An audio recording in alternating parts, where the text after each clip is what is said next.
It is 4 p.m. We're bringing developing news. And the stories behind the headlines. This is Storycon. I'm Regina Lay. I'm Ed Lingao. Some stores are watching this Friday. It's the weekend. The 4th of July. Happy 4th of July. Justice Secretary Boy Remulla confirms 15 police officers implicated in the case of the missing Sabongeros have been placed under restricted duty. Remulla says the officers are being tagged in executions linked to the high-profile disappearances and will now be confined to office tasks. Meanwhile, Malacanang says Press Secretary J. Ruiz does not know a certain alias Mr. Brown who was seen with him in a photo that has gone viral on social media. Alias Mr. Brown was a supposed go-between of businessman Atong Ang and so-called whistleblower Julie Patidongan or alias Totoy.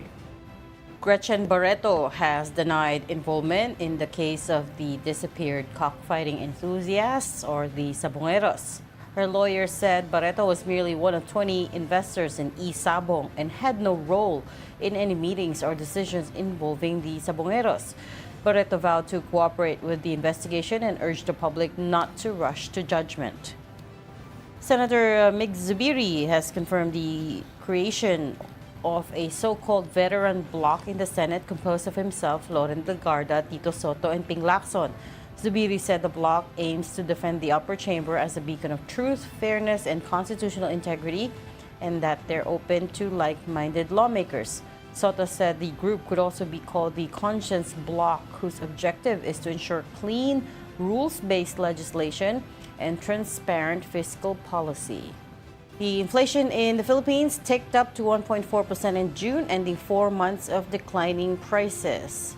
The speed up was because of a sharp rise in costs for housing, water, electricity, gas, and other fuels, but the year-to-date inflation rate remains at a modest 1.8%, which is well within the government's target range for 2025.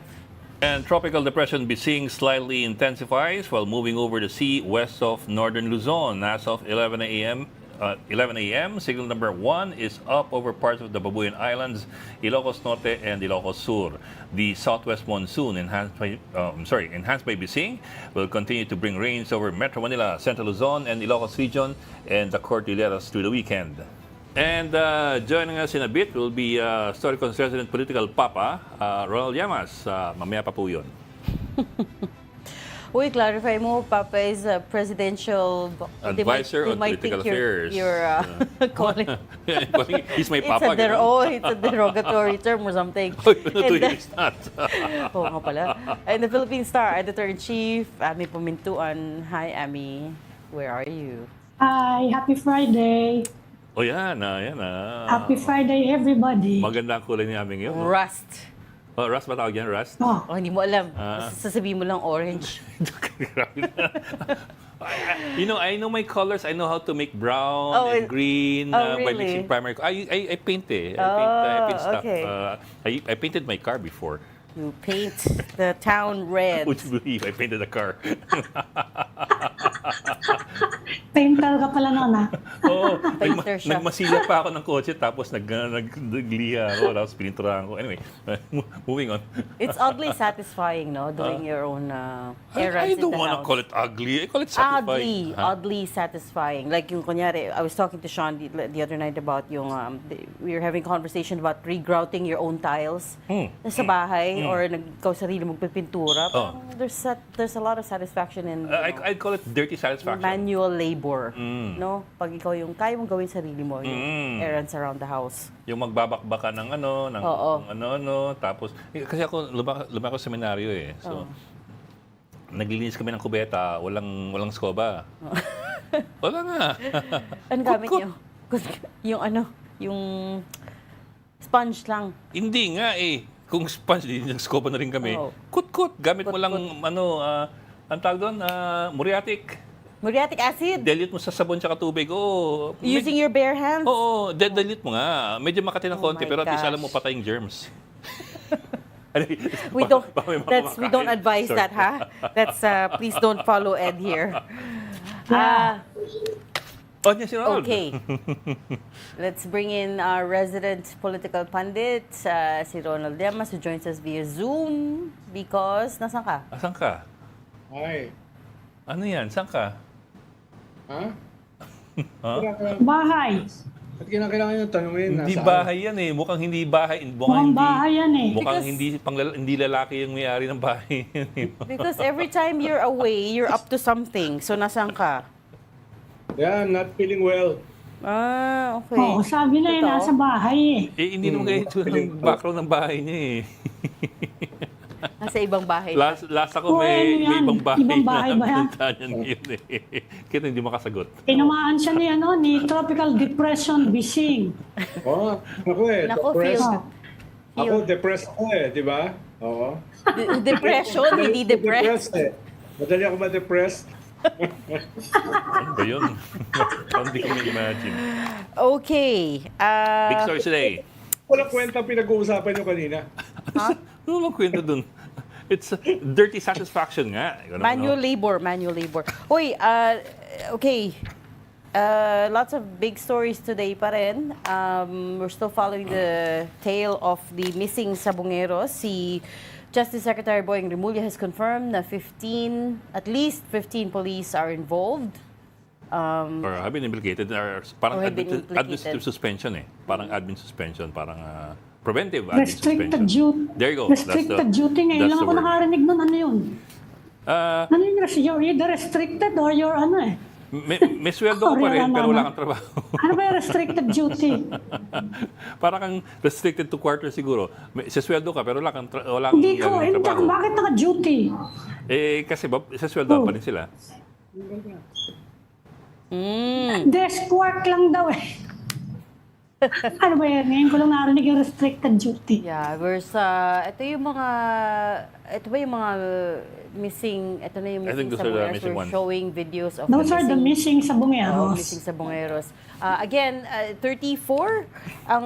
No, 108 na yung latest. Yes, pero that's according to alias Totoy. Siya Totoy, yung nagbigay ng 108 Yes. number na yon. Pero yung as far as we know, galing sa officials are investigating at least 34 34. cases of missing Sabongeros, and lumalabas na din yung there are some of their family members and kin, no? We were talking last night to Attorney Buco de la Cruz. He's a trial lawyer, and turns out pala he's the dean now of a law school in Bulacan. He had some good points eh. Sabi niya, kasi we were asking him, kasi at this point, puro he said, she said eh. I mean, we haven't seen any evidence yet, although the DOJ says that they have some pieces of evidence, but we haven't seen anything yet. Puro assertions lang ng both sides eh. So what kind of evidence would you look for you to make anything stand up in court? Sabi niya, May mga video daw. but even that's Nung not enough kinukuha eh. yung mga Sabongero. But even that's Dinadala dun sa kotse. but even that is not yet enough for the cases that they're thinking of eh. Kasi for you to allege murder, for example, you have to have a corpus Kaya delicti. mahirap nga. A corpus The body. delicti. The body talaga. Walang corpus delicti. Without a body to show, you cannot Yeah. prove that somebody was Missing ka lang. killed or murdered. Killed nga is different from Missing ka murdered. lang kasi alam mo yung pinagtapunan nila, mahirap makakuha ng tao dyan eh. Mahirap makakuha ng nililibing dyan. That's a volcano eh. And the other thing is this Yung eh. lake na yan is the caldera of a volcano. And It's a volcano. I suppose it's also a bit acidic because nga it's a volcano eh. Well, Pag nagtapong ka dyan, pwede ka lumubog dire-diretso eh. But the other thing Pwede is this may eh. mga ganong area na dire-diretso ka, hindi ka na makukuha. At ang lalim-lalim ng tala.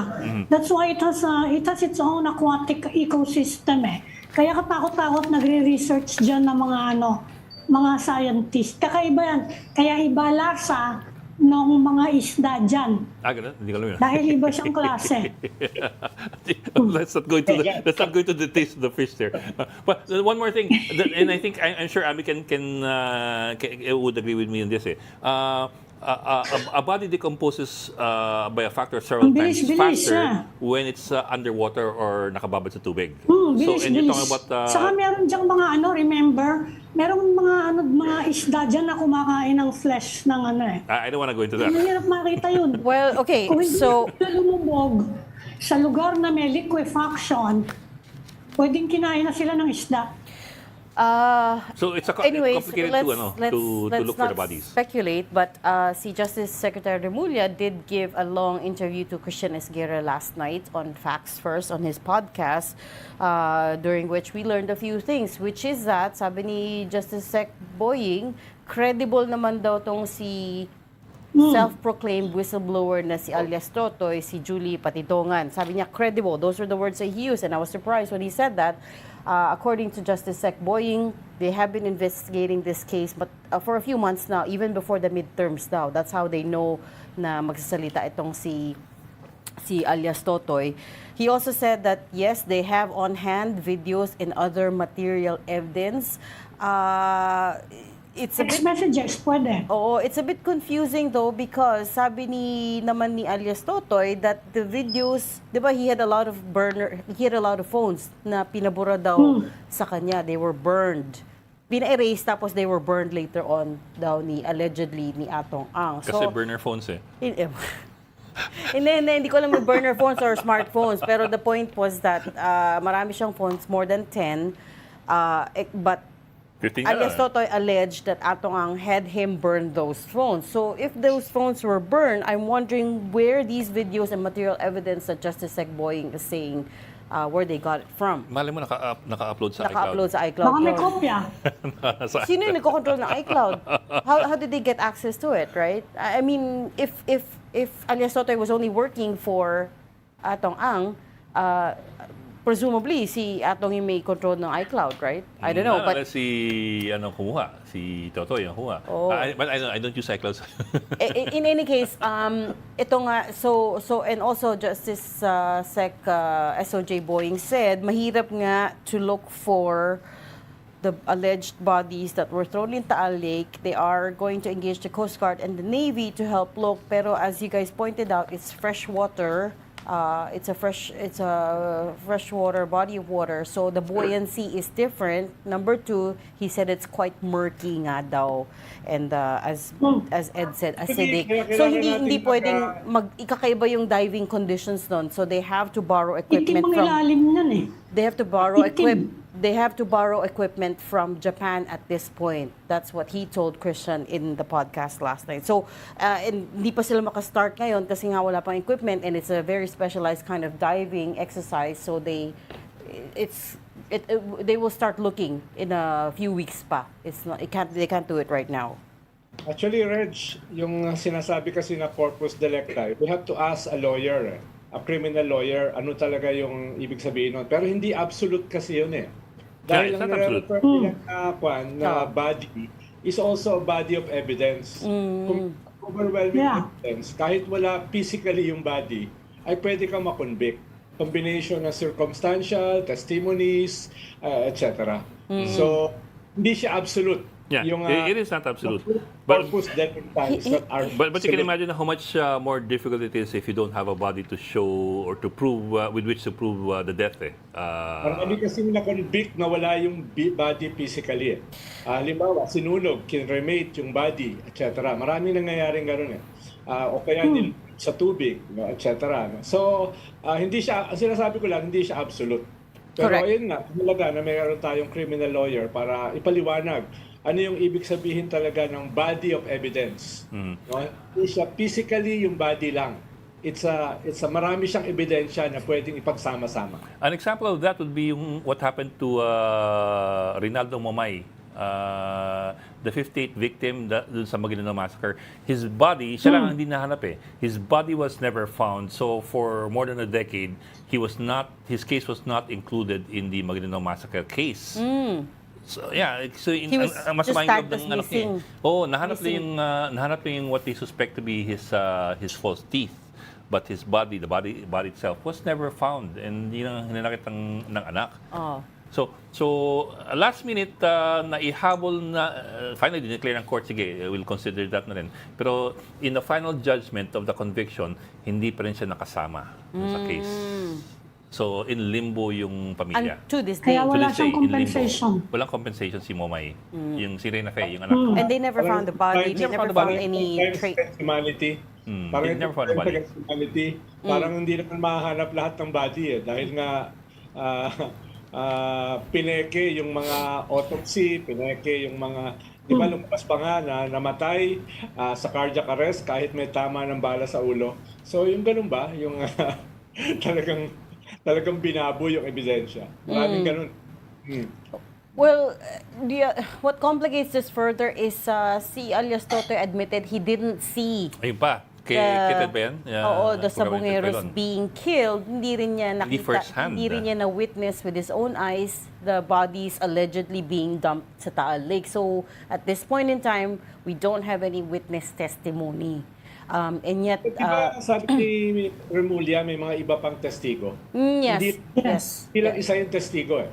May mga nahawak nila. So, Kasi dinala daw dun sa parang resort dun sa Taal, di ba, na ang may-ari daw pulis. So I guess kilala na nila kung sino yung pulis. Kasi ilan lang naman yung resort na yan, lakeside eh. Tapos yun daw ang nagdala dun sa gitna ng lake. Kasi yung gitna ng lake malalim. Yan ang medyo mahirap-hirap. So pero kung focus ka dun sa resort, baka may makita ka ebidensya related to that aspect of the investigation. Kasi may mga nahuli naman ng mga ano, di ba? May mga nahuli ng pulis related to some of the cases. but So proving... pwede kang kumuha ng mga ganong lead. Ang talaga may magko-corroborate sa mga testimony nito, kinorroborate nito, etc. No? Baka hindi yung 34 ang makuha lahat, pero yung ibang kaso pwede. Saka yung 108, nakakapagtaka lang doon, bakit walang mga kamag-anak na naghahanap nung above 34, no? Medyo marami-rami 108 na napatay. Bakit walang mga naghahanap? Meron pa nga palang bata, 14 anyos, na parang nakasama. No? Parang nagagwardya lang ng mga manok na idamay. At least yun. At least. So... Chicago, kung ganun karami, 108. Definitely proving this is going to be an uphill challenge for the DOJ, no? Especially since nga, tama, pwedeng may ibang witnesses, may ibang testigo, pero the question is whether the stories line up and what other material evidence they have. Sabi nga niya, credible daw itong sabi ni SOJ Remulla, credible daw itong si alias Totoy, but again, what other hard evidence do they have on hand? We don't know yet. Meron lang daw, they're keeping it under wraps for now, but they believe they have a strong case. We just take a word for it. On the other hand, on the other side of it, of course, si Gretchen Barreto, through her lawyer, si Alma Malonga has already issued a statement. No, it's a pretty long statement. Of course, they're denying any and all involvement in this. Sabi niya, all of alias Totoy's allegations are just based on plain suspicion. And also he pointed out that he has not witnessed anything that Ms. Barreto has said or done to be somehow involved in this case. Yung ina-allege ni alias Totoy is, of course, that Gretchen Barreto is an alpha member of Pitmasters and she's part of the inner circle, essentially. And she attended no meetings where approvals were sought or nor given to implement the disappearances. The proposition is so absurd, it is plain invention. That's part of the Barreto statement to the media today. So, yun. Mag-iintayin tayo kasi all we have is what Toto has been telling us. The rest are just assertions by the Justice Secretary. We have not seen the evidence they have on hand. We just have his confidence, his stated confidence in the weight of these pieces of evidence. Si Justice Secretary nag-formally apply na for ombudsman. Ayun nga pala, today's the He deadline, did. no? Nag-apply siya yesterday. Formal na. He told Christian. And para sa kanya, he didn't see any conflict of interest with the fact that he's sitting as an ex-officio member of the JBC, the group that...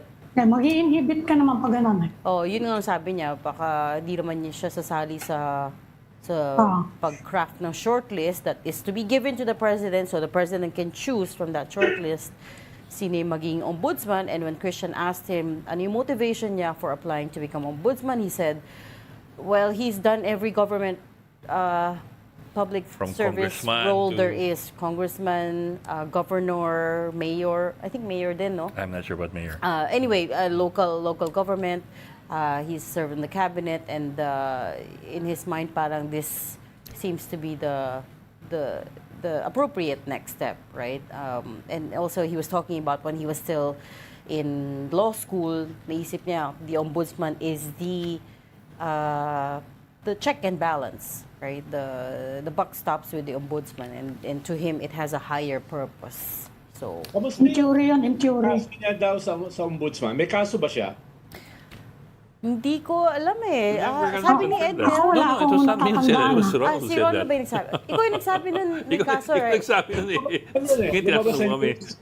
Lumabas kasi sa news na meron siyang kaso sa ombudsman. Hindi ko alam kung na-resolve na yon. Yeah, check nga natin. Wala akong alam na ganun.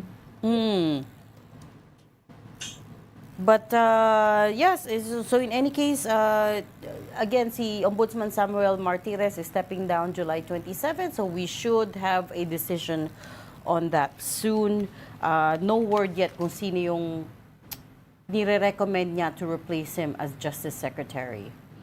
Kung ikaw ba ay dating ombudsman, pwede ka rin makasuhan doon sa mga ginawa mo o hindi mo ginawa mo bilang ombudsman? Good question. Actually, why not? Should, yeah. Impeachable official yan eh. Correct. Yeah, I mean, correct. kasi kung dati kang ombudsman eh, so ibig sabihin, wala na, hindi na siya in office. Oo, in relation to the job yata, baka unless halimbawa murder, syempre hindi naman nawawala yan kahit anong posisyon mo sa gobyerno. I don't think there is yung mga negligence, mga ganon, I think ang punishment lang doon you will be removed by impeachment. Tapos na siya. I think there's no protection in the Constitution for former impeachable officials. There's no protection for them. Hindi, depende sa crime yan, I think Yeah, but what I'm saying is that Kung related to the performance of your job, halimbawa nga yung may mga ganon, di ba? Yung mga related lang specifically to performance of the job, yung mga gross abuse of discretion, parang mga ganon. Hindi na siya makakahabol afterwards, di ba? Pero kung yung sinabi ko nga, murder, ganon, yung mga armed robbery, mga torture, siyempre mahahabol ka dun. How about plunder? Halimbawa, ombudsman ka, di ba? Tapos Sa'yo you committed plunder. Corruption. Pero meron ka mismong ginawang plunder. There's, Liable ka ba ron? of course. Lagay ko pwede. Of course. Palagay ko pwede. I don't think there's any protection at all. Once you're out of the service, even if you were impeachable, Kapag ganyan, capital offense yan Kumbaga yung ginawa mo habang ikaw ay ombudsman. Oo, capital offense yan Bakit may may naisip ka? Hindi naman, dahil siyempre maraming reklamo sa kanya before From the, diba? Marami siya mga reklamo yung mga pinoprotektahan niya, mga ganun-ganon, etc. Tika, mga di umunoy pinaprotektahan niya. Ikaw talaga. Di umano'y, pinoprotektahan niya, etc. Matagal-tagal pati yung yung period na pwede ka mag-file. I don't think you're protected from capital offenses, from indictment for capital offenses. But of course, the principle behind it is no one is immune, right? About- Everyone yeah. should be accountable. Yun yung principle behind it. Whether or not... Kahit presidente. Oo. I mean, the president is only immune from suit when he's in While office. sitting in office. Oo. After that, it's a fair game. We also have to touch on other... Ay, ito palabok yung well, this is more recent there's a directive from the Ombudsman requiring Boying Remulla as Justice Secretary and several others to respond to the complaint filed or the complaint from the recommendation ng Senate Foreign Relations Committee of Jaime Marcos. So may complaint na against Boying for the... I think that's related to the arrest of the arrest. Di ba? Yeah. The arrest of, hindi naman yung corruption. No, what I'm saying is that there's a case, there's a at least complaint already. There's a, I don't know lang kung ano status ngayon, but there's a complaint already with the Ombudsman's office against Boying.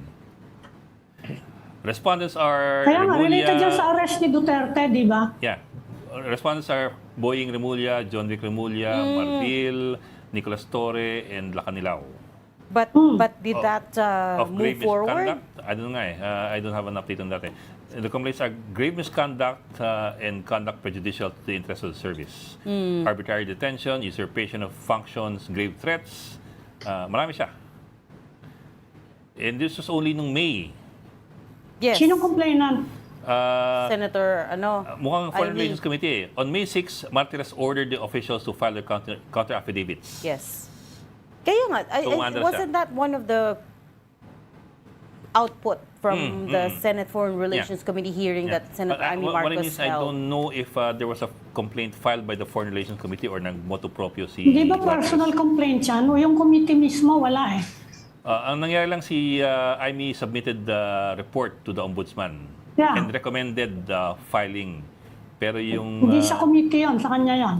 pero yung complaint mukhang motu proprio ni Martires.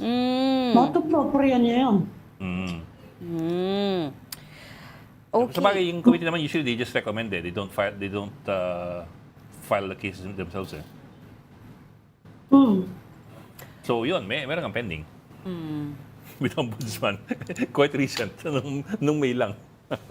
Which is still related to the arrest of Duterte. Arrest and the surrender of Duterte to the ICC.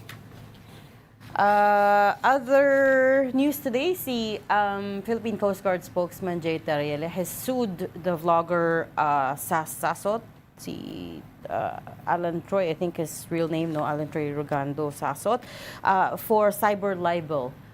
This was expected kasi you remember for many months nag-aaway sila online. Si Tariela is accusing Sasot of launching personal and unfounded attacks online, including allegations of bribery, that alleging that si Tariela daw was engaging in bribery and corruption. So Tariela today filed a case with support from the movement against disinformation group headed grupo ni by Tony Laviña. Dean Tony Laviña. Correct. Yeah. Matagal. There's a lot of May statement din dyan si Ray Powell. He filed the case Meron din siyang before. mahabang statement related to that. Si Sasot has also issued her own statement, which is quite short. She just said that she will respond to the complaint when she receives it. Diba? She's not in the country right now, so she hasn't received formally the complaint. So Tariela says, accusing her of fake news, disinformation, misinformation, and claiming that he received bags of money from House Speaker Martin Romualdez and a talent free from the United States. So yun yung some of the actual allegations that Tariela cited in his complaint against Sasot. Again, this is for Cyberlibel. Si Shelo Magno nag-file din kay Sasot, di ba? Ay, natuloy ba yun? Tuloy. I remember... Kaya, ongoing yun. Not sure yung status, pero may warrant yata yun.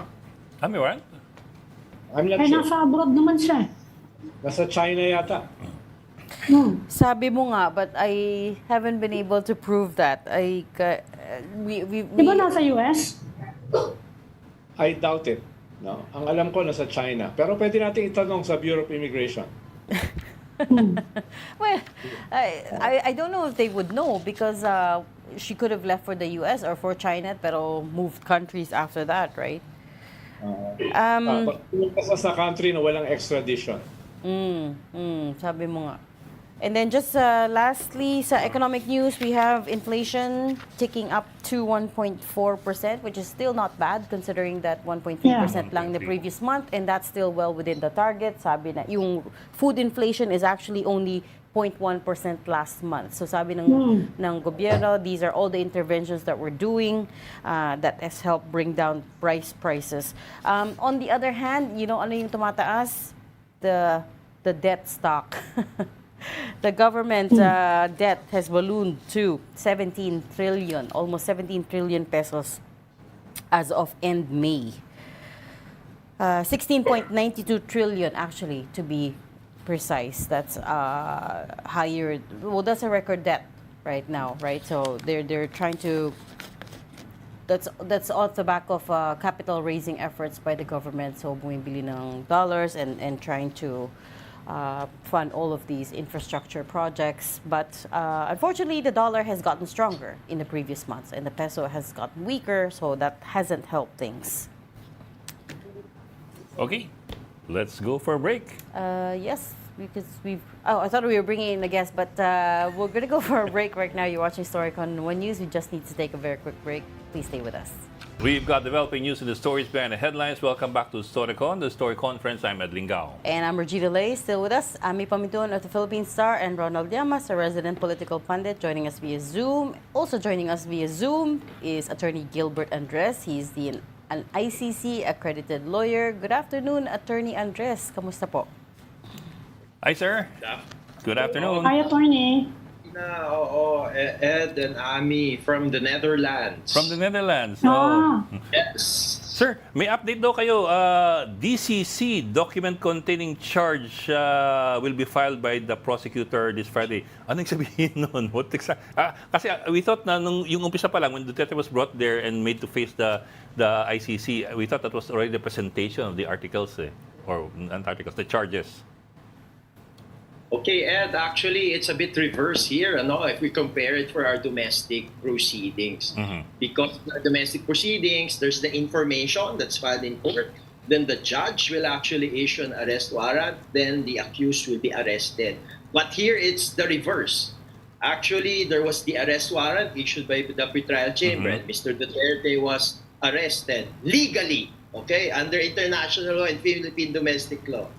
And then, after that, that's when the Office of the Prosecutor will file the so-called DCC, document containing charges. This is actually the formal charges against Mr. Duterte. So it will actually state there, crimes against humanity. What crimes against humanity under Article 7? Does it include murder only? Or does it include rape? Or does it include imprisonment under arbitrary conditions? Or does it include other inhumane acts? So that's what we will determine this Friday. That's what we will see this Friday, you mean? Kung ano yung mga particulars. Yes, the particulars, the metes and bounds, the four corners of the formal charges against Mr. Duterte. Pero attorney, di ba yung ebidensya ay nagsimula ng i-gather during the preliminary investigation stage? Yes, you're right, Ronald. Preliminary investigation stage. In fact, it's still continuing. Kasi that's the mandate of the Office of the Prosecutor. Yes, which means na medyo marami na rin silang mga ebidensya na naipon. Hindi pa kumpleto perhaps, pero marami na rin silang naipon going into the international warrant of arrest. Yes, you're right. In fact, they had the final disclosure, I think last July 2. They already filed their final disclosure to the defense. And just to add another update, last July 3, the ICC plenary of judges, it's the whole judges of the ICC, already tonight rejected the application for disqualification of the two judges with respect to the jurisdiction. Yes. So yung dating denial, kasi may dati ng report yan Yung dating denial, yun lang chamber. Now it's the entire plenary, Now it's the entire plenary of judges because, it's really under the Rome Statute and the rules of procedure and evidence. It should be the plenary of judges which will decide any application. It's not just the pretrial chamber or the appeals chamber. It's the plenary of judges. Correct. We got that. Ma-appeal pa ba yan? Ma-appeal pa siya, yung denial? Ma-appeal pa. That's possible, but actually the appeal would also be almost useless because it's the plenary of judges. Plenary. And it's actually unanimous. Minus, may I say, minus the two judges because it's provided for that they are not part of the voting. So this was unanimous.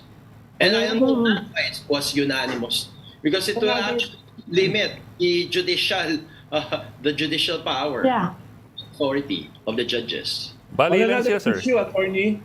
On another issue, pinag-uusapan kasi rito whether to apply again for membership sa ICC. At mukhang encouraging naman yung mga initial na mga statements. Pero directly or indirectly ba? makakaapekto ba yan sa kaso ni ex-President Digong, yung pag-member uli o hindi sa ICC, kahit indirectly? Paano mahaba pa naman yung kaso na yan, di ba? Several years pa yan. Okay, Ronald, I will give you a very nuanced answer. It should not. Why? Because there was already a preliminary investigation even before we totally withdrew. There was a preliminary examination, just to be very technical about it, even before we withdrew. So it should not affect the investigation. What the re-entry of the Philippines will really affect is it's really the charges, the potential charges in the future, because it will start from when it takes effect now, and then after that, then the ICC once again has jurisdiction over any international crimes that occurs in Philippine territory. That's really the effect of that. Can I just come back to the DCC, the document containing charges? When you say that it's going to contain the meat and bones, what level of detail are we talking about? Because in the when he was arrested, we already saw what the crimes were, and the prosecutor already said they had reasonable grounds to believe that crimes against humanity were committed. But in this new document, in this DCC, to what level of detail are we expecting? It should be enough detail to actually give guidance to the defense and for the defense to also prepare. So, and it should also guide the pretrial chamber, the trial chamber, hopefully in the future, as well as the victims. So this will be more extensive compared to the application for an arrest warrant.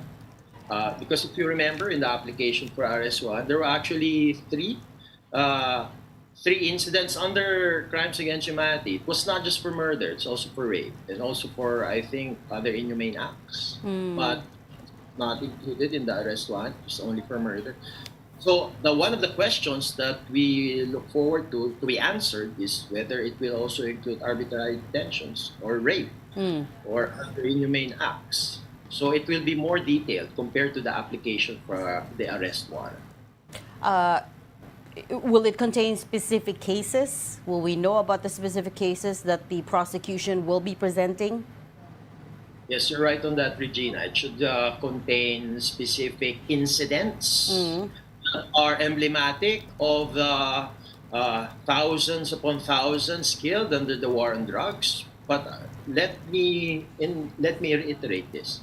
Any specific cases, whether 43 or more than that, these are merely emblematic of at least 6,000 murdered under police operations, or under the 15 to 30,000 under vigilante-style killings. Nagdagdagan na ba yung original? Kasi yun ang sinasabi ng kabila eh. Mga konti-konti niya ginagawa yung crimes against humanity. Whether it's emblematic or not, yun ang sabi nila. It's 40 plus na, no? 43 or 46. I think Nadagdagan na ba it was ngayon? 43 in the application. 43, yeah. So, but as of now, even if you monitor it right now, the ICC website, hindi pa lumalabas yung DCC. Kasi 10:43 AM pa lang dito sa Central European Time. O hanggang 4 PM, I think, yung business hours. So, antabay natin yan. Pero that's today. Yes, that's today, July. I hope it's metaphorical. And justice for the victims of the war on drugs. Attorney, are there any indications na may mga iba pa sooner or later na may issuehan ng international warrant? Very good question, Ronald. But I think the focus right now, because of the time limitations, is really just on Mr. Duterte. Because of the disclosure, very strict timelines, especially under pretrial chamber 1. But it's still, well, to be seen whether there will be future. But I think this is just one case against Mr. Duterte, because this is the Philippine situation. And there can be other cases under the Philippine situation against the other perpetrators of the war on drugs. So we can also expect that. This will not limit who will be indicted. Well, sir, you talked about strict timelines. Can you run us through the timelines? What's coming up next, and how tight are the timelines? Okay, so today, July 4, document containing charges. I think more or less August 20, the registry will also try to transmit to the pretrial chamber who are the victims that applied, because victim participation is a different process from the confirmation of charges, from the application for arrest warrant, from the DCC, and then there will also be the timeline for the legal representative for victims. So these are the three timelines that are actually in parallel. They're moving in parallel. Also, let me be approximate. This is merely approximate because there's actually still the jurisdictional challenge as well as the application for interim release. Yeah. This is just an approximate. More or less, maybe the jurisdictional challenge will be resolved maybe last week of August, first week of September. But this is merely an approximation. Interim release, maybe thereabouts also. Kumusta yung sa interim release request? Any new developments done? Oh, there's no new development as of now, Ami. But let me just emphasize also that based on the jurisprudence of the ICC, no application for interim release has been approved by the chambers with respect to Article 5 crimes. Article 5, crimes against humanity, war crimes, genocide. Only for Article 70, offenses against administration of justice. Diyan lang po nagbigay ng interim release yung chambers, pero hindi po sa Article 5. We know at this point, Attorney Andres, that the prosecution is recommending that the chamber reject the application of former President Duterte for interim release on a number of grounds. But give us an insight on sino po yung magde-decide nito? It's still the pre-trial chamber. Along with the jurisdictional issue, is it also the pre-trial chamber that decides on it? Yes, both of those will be decided by the pre-trial chamber. It's within the powers of the pre-trial chamber. Interim release as well as jurisdictional challenge. This is what is called the competence la competence. The ICC, specifically the pre-trial chamber, has the power to determine its own jurisdiction, and even any court or tribunal has that competence la competence.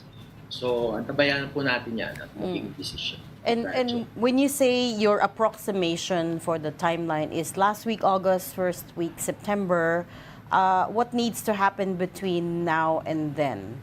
Ano pa pong kulang? Like, how many more steps is there to go through? Because we're completely blind to this. We just know that the prosecution has filed its response, but apart from that, we don't know when they might kick off the process. I think for the prosecution, it's really preparation for the confirmation of charges, because remember, the prosecution has that onus probandi. It has the duty to show that there are substantial grounds to believe that we should proceed to trial. So it also takes preparation, especially that this is an international crime. So there's the contextual element, widespread or systematic attack. And there's the specific acts under that widespread or systematic attack, which we still definitely don't know as of now, whether it's merely murder or also arbitrary detention or even SGBV or rape and other sexual and gender-based violence and other inhumane acts. So also what's going to happen in between now and September 23, application, victims application process, as well as the consultations with as to who should be the common legal representative for victims. Three processes are working in parallel until September 23. I guess ang gustong malaman ng mga tao, attorney, kung kailan kaya mag-uumpisa yung trial. Best case scenario, kung sakasakali lang that you will proceed to trial, nakikita naman natin how the ICC is moving now. Ano kaya yung projection? Okay, Kung kailan? Within the year kaya pwede?